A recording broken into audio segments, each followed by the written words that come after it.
ಇಂದು April 12ನೇ ತಾರೀಕು.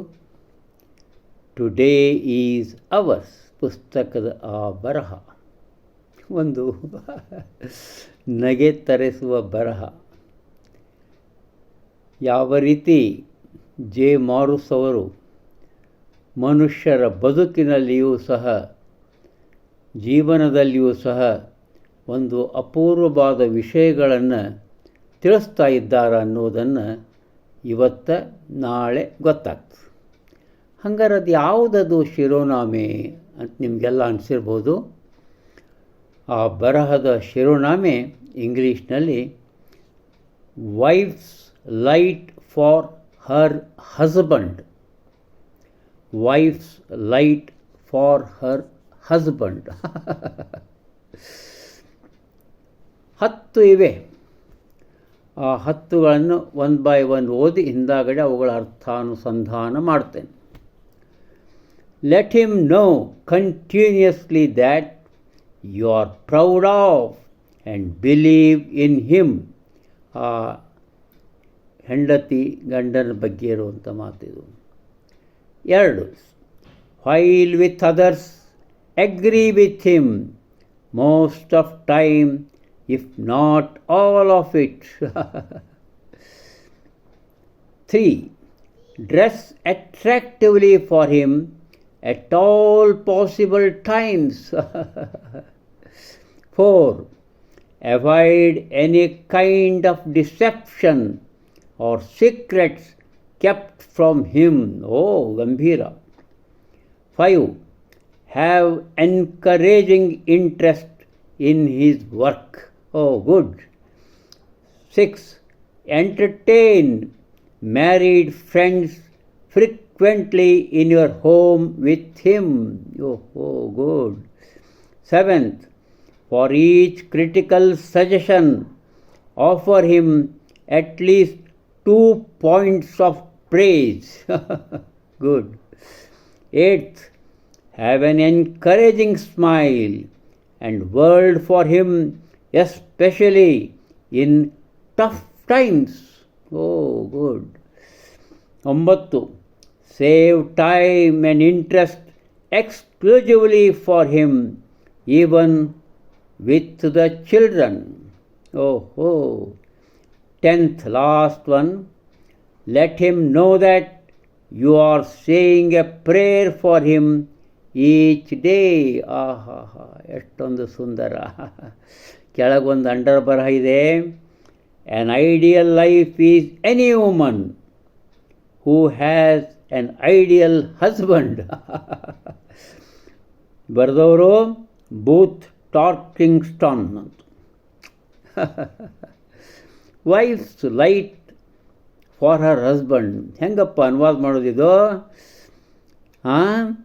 ಈಗ ನೋಡಿ, ತನ್ನ ಪತಿಗಾಗಿ ಆಕೆ ಎಷ್ಟೊಂದು ಸ್ಪಷ್ಟವಾದ ಗುಣಧರ್ಮಗಳನ್ನು ಹೊಂದಿರಬೇಕಾಗುತ್ತೆ ಅಂತ ನಾನು ವಾದ ಮಾಡೇನೆ. ಅದನ್ನು ಬೆಳಕು ಅನ್ಬೋದು, ಪ್ರಕಾಶ ಅನ್ಬೋದು, ಹೊಗಳುವಿಕೆಯನ್ನು ಅನ್ಬೋದು. ಎಷ್ಟೊಂದು ಆ ಹೆಣ್ಣು ಮಗಳು, ಆ ಸ್ತ್ರೀ ತನ್ನ ಗಂಡನಿಗಾಗಿ ಎಷ್ಟೊಂದು ಸ್ಪಷ್ಟವಾದ ಗುಣಧರ್ಮಗಳನ್ನು ಇಟ್ಟುಕೊಂಡಿರಬೇಕು ಎಂಬುದನ್ನು 10 ಗುಣಧರ್ಮಗಳು ಇಲ್ಲಿ ನಿರೂಪಿತವಾಗಿವೆ. 1ನೇದು ಏನು ಹೇಳ್ತಾ ಅಂತಂದ್ರೆ, ನೀವು ನಿಮ್ಮ ಗಂಡನ ಸಂಗಡ ಯಾವಾಗಲೂ ಅಭಿಮಾನದಿಂದ ಇದ್ದೀರಿ, ವಿಶ್ವಾಸದಿಂದ ಇದ್ದೀರಿ. ಗಂಡನ ಜೋಡಿ ಅಭಿಮಾನ ವಿಶ್ವಾಸದಿಂದ ಇದ್ದೀರಿ. 2, ಬೇರೆಯವರ ಜೋಡಿ ಆಲ್ಸೋ ನೀವು ಆ ಗಂಡ ಏನು ಹೇಳ್ತಾನೋ ಅದನ್ನೇ ಒಪ್ಪಿಕೊಳ್ತಾ ಇದ್ದೀರಿ. ಬಾಳ್ಕಿ ಸ್ವಲ್ಪ ಹೆಚ್ಚು ಕಡಿಮೆ ಇರಲಿಕ್ಕಿಲ್ಲ, ಅಭಿಪ್ರಾಯ ಭೇದ ಬರ್ಬೋದು, ಆದರೂ ಅವನ ಜೊತೆಯಲ್ಲೇ ಇದ್ದೀರಿ ಎಂಬುದನ್ನು ತೋರಿಸಿಕೊಡಬೇಕು. 2.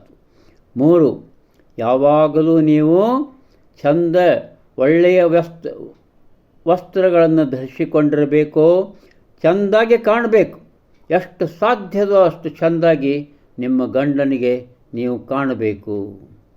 4, ಎಂದೆಂದೂ ಮೋಸ, ಎಂದೆಂದೂ ರಹಸ್ಯ ಅವನಿಂದ ಮುಚ್ಚಿಡಬೇಡಿ.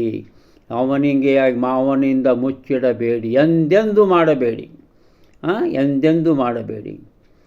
5, ಅವರು ಏನು ಕೆಲಸ ಮಾಡ್ತಾನೆ ನಿಮ್ಮ ಪತಿ, ಆ ಪತಿಯ ಮಾಡುವ ಕೆಲಸದಲ್ಲಿ ಯಾವಾಗಲೂ ನೀವು ಉತ್ಸಾಹ ತೋರಿಸ್ರಿ, ಅವಾಗ ಎನ್ಕರೇಜ್ಮೆಂಟ್ ಕೊಡ್ರಿ, ಅಂದರೆ ಪ್ರೋತ್ಸಾಹ ಮಾಡಿರಿ, ಅವನ ಆಸಕ್ತಿ ಆ ಕೆಲಸದೊಳಗೆ ಅವನಿಗೆ ಉತ್ಸಾಹ ಕೊಡ್ರಿ, ಪ್ರೋತ್ಸಾಹ ಮಾಡಿರಿ ಅನ್ನುವಂಥದ್ದು 5ನೇದು. ಅವನ ಕೆಲಸ ಕಾರ್ಯಗಳಲ್ಲಿ, ಗಂಡನ ಕೆಲಸ ಕಾರ್ಯಗಳಲ್ಲಿ.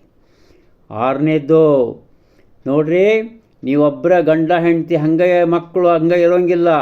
ನಿಮ್ಮ ಮನೆಗೆ ನಿಮ್ಮ ಸ್ನೇಹಿತರನ್ನು, ವಿಶೇಷವಾಗಿ ನಿಮ್ಮ ಲಗ್ನವಾಗಿರುವಂಥ ಸ್ನೇಹಿತರನ್ನು ನಿಮ್ಮ ಮನೆಗೆ ಮೇಲಿಂದ ಮೇಲೆ ಕರೆದು ಚಿಟ್ಚಾಟ್ ಮಾಡಿರಿ ಅಂತ ಹೇಳ್ತದೆ. ಅಷ್ಟು 6ನೇದು. 7ನೇದ್ದೇನು ಹೇಳ್ತದೆ, ಒಮ್ಮೆ ಅಕಸ್ಮಾತ್ ನಿರ್ಣಾಯಕ ಸಲಹೆಗಳು ಬೇಕಾಗ್ತವೆ. ಆ ಬೇಕಾದಾಗ ಅವನು ಕೊಡಬೇಕು. ಅದು ಕೊಟ್ಟಾಗ ನೀವು ಅವನ ಪ್ರಶಂಸೆ ಮಾಡಬೇಕು. ಅವಾಗ ಪ್ರಶಂಸೆ ಮಾಡ್ಕೋತ ಆ ನಿರ್ಣಾಯಕ ಸಲಹೆಗಳನ್ನು ನೀವು ಕೊಡಬೇಕು ಅಂಥೇಳಿ 7ನೇದು ಹೇಳ್ತದೆ. 8ನೇದು ಹೇಳ್ತದೆ, ಯಾವಾಗಲೂ ನಗುಮುಖದಿಂದ ಪ್ರೋತ್ಸಾಹ ಮಾಡಿ. ನಗುಮುಖವಿರಲಿ. ನಗುಮುಖ ಭಾಳ ಮಹತ್ವದ್ದು. ಈಗ ಅಷ್ಟಲ್ಲದೆ ಬಹಳಷ್ಟು ಕಠಿಣ ಸಮಯದಲ್ಲಿಯೂ ಸಹ ನೀವು ನಗುಮುಖದಿಂದ ಅದನ್ನು ಎದುರಿಸಬೇಕು ಇಬ್ಬರು ಅಂತ ಹೇಳ್ತದೆ. 9ನೇದ್ದು, ನಿಮ್ಮ ಗಂಡನ ಸಲುವಾಗಿ, ನಿಮ್ಮ ಮಕ್ಕಳ ಸಲುವಾಗಿ ನೀವು ಯಾವಾಗಲೂ ಸಮಯವನ್ನು ತೆಗೆದಿರಿಸಿಕೊಳ್ಳಬೇಕು. ಎಲ್ಲ ಬಿಟ್ಟು, ಕೆಲಸ ಕಾರ್ಯಗಳನ್ನು ಬಿಟ್ಟು, ನಿಮ್ಮ ಆಸಕ್ತಿಗಳನ್ನು ಸಹ ಬಿಟ್ಟು, ನಿಮ್ಮ ಗಂಡನ ಸಲುವಾಗಿ, ನಿಮ್ಮ ಮಕ್ಕಳ ಸಲುವಾಗಿ ನೀವು ವೇಳೆಯನ್ನು ತೆಗೆದಿಟ್ಟುಕೋಬೇಕು.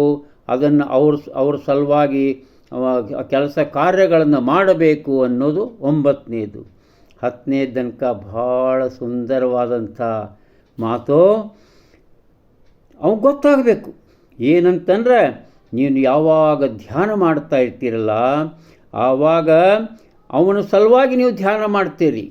ಗಂಡನ ಯೋಗಕ್ಷೇಮದ ಸಲುವಾಗಿ ನೀವು ಧ್ಯಾನ ಮಾಡ್ತೀರಿ.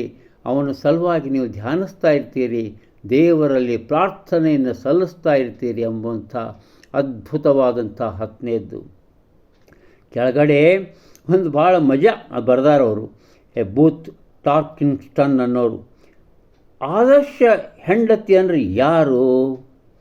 ಆಕೆ ಯಾವುದೇ ಹೆಣ್ಣು ಮಗಳಾಗಿರ್ಬೋದು, ಆದರೆ ಆದರ್ಶ ಹೆಂಡತಿ ಇದ್ದರೆ ಆಕೆಗೆ ಯಾವಾಗಲೂ ಆದರ್ಶ ಪತಿಯೇ ದೊರಕಿರುತ್ತಾನೆ.